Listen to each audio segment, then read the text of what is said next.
Hi YouTube, welcome back to my channel. My name is Cameron. So today I have another truth video. As you can see by the title, I'm going to be talking about the truth about being the only single friend. And this could be the only single friend in your friend group, or even further than that, being the only single friend or being the only single person that you know in general.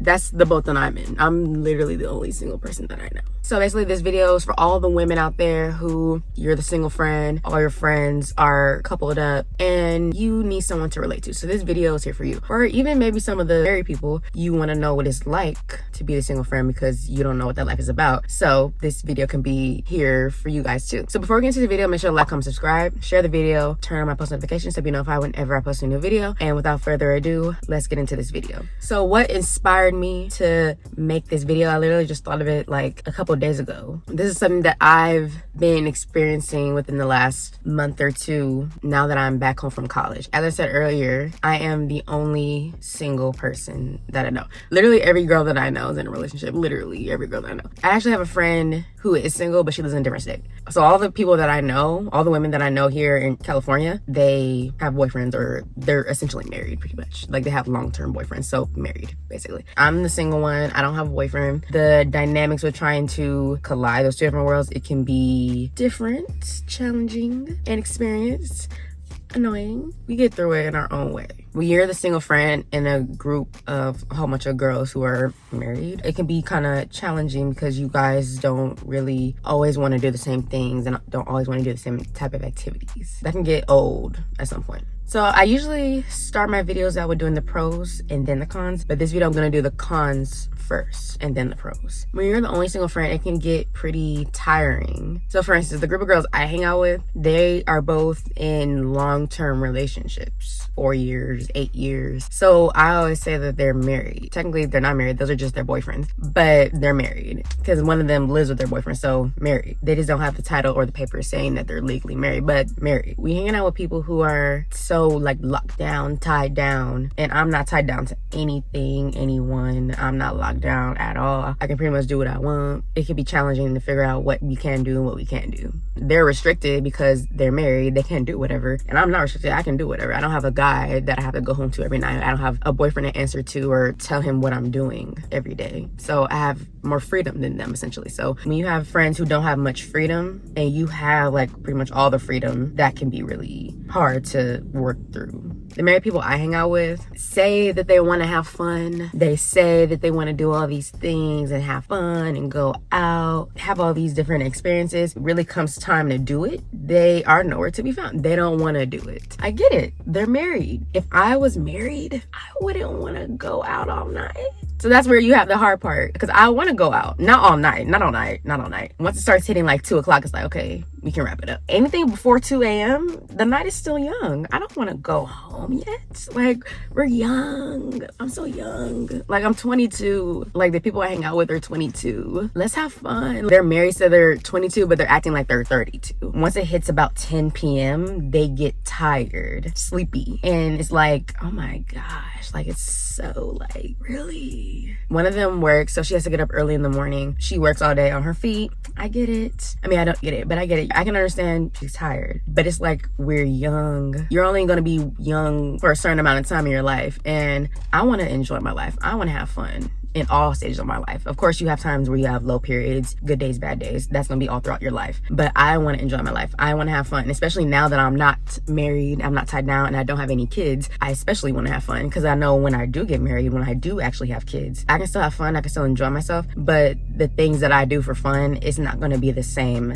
as the things I can do for fun now. The things that I do for fun once I'm married and have kids are going to be with my husband and my kids. It's going to be a different type of fun. So once I'm 32 and I'm married with kids, can't do 22-year-old things anymore. That's not a cute look. Not unless I'm still single. But yeah, the married people I hang out with, they're really just not trying to do the same things I'm trying to do. They're trying to go to bed at 10. They don't really want to go out anywhere. And if we do go out, they're probably just going to be in the corner to themselves the whole time. They're not really trying to talk to anybody. I'm really big on having fun because I think life's about having fun, growing and evolving as a person, and so many other things, but fun. Because I feel like the biggest thing for me when it comes to the end of your life, I want to look back on my life and truly feel like I enjoyed it. Truly feel like like I lived and I had fun and I was at peace. That's what I want to feel. And you can't get that if all you're trying to do all day is sleep and be in your house and not do anything. I mean, maybe you could, but that's not the type of time I'm trying to be on. Not until I'm 50 or 60 or something. But until then, I'm trying to have the most amount of fun as possible. And that doesn't mean going out all night, every single night. No. I can hang out in the house and be chill and we can talk because I love conversation. We can definitely do that. But we don't need to do that every single time we hang out. I think really what it is, when you're the single friend, all the people you're around are locked down, tied down, lock it up, throw away the key. You're just really at different stages in your life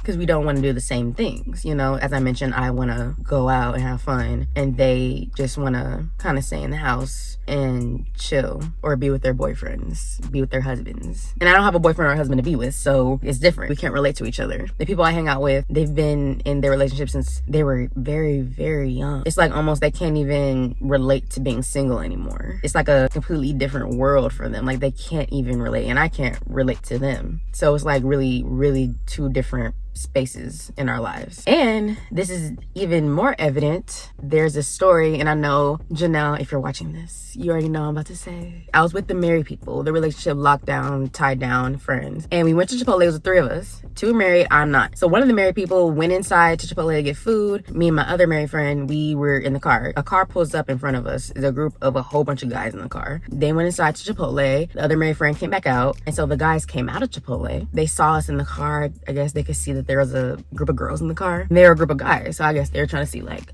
what's up? Because I was in the back, they were in the front. So they were motioning like, put down the window, put down the window. And of course, the married girls, they were trying to do it. One of them was on her phone like doing this the whole time. Like she had no parts. And of course, that's what a good girlfriend does. She wasn't supposed to do that. The other one, she was scared. She didn't want to do it. They were both scared. They both didn't want to do it. So they ended up getting back in the car and they drove off. It was such a missed moment, such a missed opportunity, because that could have been a moment to make new friends, because I'm all about making new friends, especially now since I'm the only single person that I know. Thanks to myself, if I had been in a car with single girls or single friends, that whole interaction would have went down completely differently, I bet. Before I came back home from college in Louisiana, they were talking about how they were going to be such great wing women. We were going to go out. But when the opportunity presented itself, literally for them to be good wing women, they severely let me down. Severely. But I get it. They have boyfriends, so they don't want to talk to a group of guys. I know I wouldn't want to do that if I was in a relationship or if I was married. Absolutely not. I think that's inappropriate. But it's like, don't say you're going to be a good wing woman and then not be a good wing woman, be a terrible wing woman. Like, don't do that. And I already told them, I was like, y'all are not going to be a good wing woman. Y'all are married. Like, that doesn't make sense for a married person to be a wing woman for someone else if you're scared to talk to guys. Like, that doesn't make sense. The mindset between like married people, and when I say married people are getting confused. When I'm talking about the married people I hang out with, they're not actually married. They just have boyfriends, but they're pretty much married. When I said that, I don't know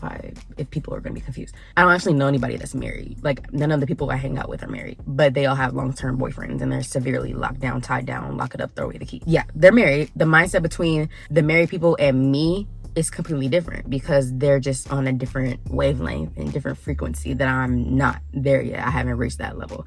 I can't relate to being married and they can't relate to being single at all, even though they were single before they got with their boyfriends. But I just feel like they don't understand that world anymore, and I don't understand the married world at all. And sometimes when you're the single person, they talk about the things that go on in their relationships and you just really can't relate to what they're talking about or what they're saying because you don't experience stuff like that. Like me, I'm a talker, so I always have something to add to a conversation. They don't really grasp it or understand it because it's like you're the single person trying to talk about relationship. It's like, what are you talking about, or what do you know? So I don't think they really process it or understand it or grasp it the same way because they know I can't relate to what they're saying. Like, sometimes they just acting like they wasn't single before and they just been with their boyfriends forever. Y'all ain't been together forever. I mean, one of them has been with their boyfriend literally forever. I feel like they just forget what it's like to be single. They're so married. They're so young. We're so young to be married. So young. I can't imagine being married right now. I don't want to be married. Not right now. Not right now. Let me rephrase. I don't want to be married right now. I want to be married sometime in the future, but definitely not right now. No. Navigating those two different sides of the spectrum of being the single girl hanging out with married girls is like super different. I think it would be a lot more better if I had married friends who they wanted to hang out, they wanted to have fun, actual real fun, they wanted to like go out places, talk to different people. It doesn't have to be just guys, just people in general. Just meet new people because we're young. Let's meet new people. Like, we don't have to stay in our bubble, we don't have to stay in our house, we don't have to stay in bed with our boyfriends all day. You're married, tied down, you've been with your man for 10 years, you've been with your man for 15 years. You don't want to do that. Okay, so now I'm going to talk about the pros of being the single friend or being the only single person that you know. this one's probably gonna be kind of short because there's really not that many pros to being the only single friend. But I will say, if you're the only single friend, the pro is that you get to hear all their like relationship tea. It could be really fun to hear all their relationship stories and all the things that they experience with their husbands. This is probably gonna be unpopular opinion. I actually really don't mind third wheeling with like my married couples. I'm the type of person, I love love. I'm a hopeful romantic, so I love seeing couples. I love seeing love. I love seeing couples interact with each other and seeing their dynamic with each other. I really don't mind third wheeling. Like, I don't hate it at all. I mean, their boyfriends, I don't know how they feel. I mean, I think I'm a good time. I'm fun to hang out with. I don't think it's like too weird. I don't do it all the time, not at all, but I don't mind third wheeling. I don't have friends where they're like overly affectionate with their boyfriends, so it's not weird for me to hang out with them because they're not like off somewhere making out or doing crazy stuff and I'm just sitting in the corner like, oh, okay. It's just regular, it's chill, and it's not awkward or weird for me to hang out with married people. And also the plus side to third wheeling is that sometimes if y'all go out, the boyfriends pay for you and you just don't expect that. Like, you didn't think that they're gonna do it, but they do it anyway. And that's more probably like an ego thing than anything else, not because they really wanted to treat you and be nice. But I don't care what your motivation was, you pay for me, so that's always greatly appreciated. If I don't gotta spend my money, I always like that. So essentially, when you're the single friend and all your friends are married and you go out with this couple one day, you go out with this couple the next day, you go with that couple one day, and they all pay for you, you essentially get multiple boyfriends for the price of not doing anything.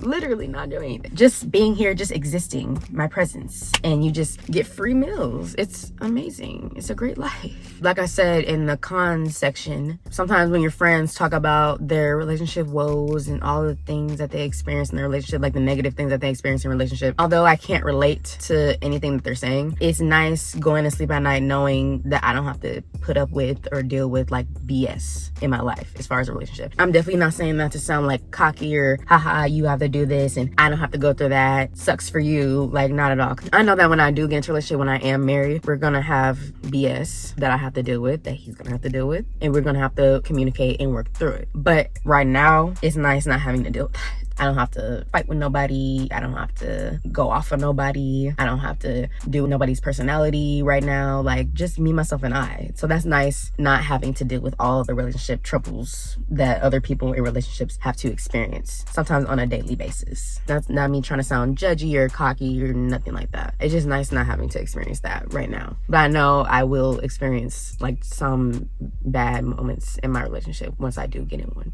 But hopefully we are connected enough and are able to communicate well enough in order to move past it. And lastly, I'll say, when you're the only single person you know in a sea of married people or people who have boyfriends, you get free relationship advice or like relationship therapy because you hear all their stories and you hear all the things that they experience and all the things that they go through. And it helps me take like a mental note whenever I hear it. And it helps me see whenever I get into a relationship, whenever I am married, this is what I should do or this is what I shouldn't do. Every relationship works differently. And of course, there's so much more for me to learn. I think I have a pretty basic, clear understanding of what I need to do to make the relationship work and what I shouldn't do that's gonna make the relationship not work. So I think that's like a definite plus side about being the only single friend. You get to see what works for them and what doesn't work and what lessons I want to take from that I want to apply or don't want to apply to my relationship in the future. Being the only single person you know or being the only single friend and all your friends have boyfriends, all your friends are married, it can be super challenging at times because you guys a lot of times maybe don't want to do the same things. You don't want to talk to the same type of people. They want to go in early, you kind of want to stay out a little later. That can be really difficult to have to go through that. But then on the plus side, it could be all right being the only single friend because when you go out with their boyfriends, they maybe will pay for you. They're not gonna do it all the time. They're not gonna do it all the time, but maybe they will. So that's always a great thing. And you get free relationship advice for the price of not even having to be in a relationship yet. When you do get into a relationship, you are kind of on the right track as far as what you should and shouldn't do. So I hope all the single people or all the married people who are watching this video, you could relate to what I said or you learned something from this video. On both sides, the single people and the married people, we can try to understand each other better and try to work with each other better to try to come to a middle ground as far as how to move forward in our friendships in the most healthy, most productive way so that everyone in the group is fulfilled and satisfied with the friendship and with the dynamic. Literally every girl that I know has a boyfriend, and that's okay because I don't want to have a boyfriend right now. I really don't. That's not for me right now. I'm okay with being a single friend. I don't want to be in a serious relationship right now. We can talk about that in about a year, but right now, no. when you're married, you just can't do the same things. And I'm too young to be married. I'm too young to be locked down, tied down. Lock it up, throw away the key. Too young. Being the single friend, that's what I've learned, is that when I was younger, I wanted to be in my friend's position. Like, I wanted to meet my boyfriend at 15 and we're gonna be together for the rest of our lives. But now that I'm 22 and there's nobody in sight, I'm grateful for that. And I'm blessed to be in that position, because I can't imagine, my goodness, I can't imagine being married at 22. If it had went the way that I wanted to go, be with someone for 7 years, because I wanted to meet my husband when I was a freshman in high school and we were just gonna be together forever. I can't imagine, and I wouldn't want my life to be like that for me. That would be too much for me right now. Having a serious boyfriend would not be what I would want. There's a beauty to being single, and I'm finding that beauty, and I'm ready to accept it and revel in everything that it has to offer at this stage in my life. So that's the end of my video. I hope you guys liked it. Let me know down below if you're a single friend, if you're the married friend, the friend with a boyfriend who you've been with for 20,000 years. Let me know. Let me know what you learned from the video, what your experience are as the single friend. So if you enjoyed this video, don't forget to like, comment, subscribe, share the video, and turn on my post notifications so you'll be notified whenever I post a new video. I love you guys so much if you made it to the end of this video, and I'll see you guys next time. Bye.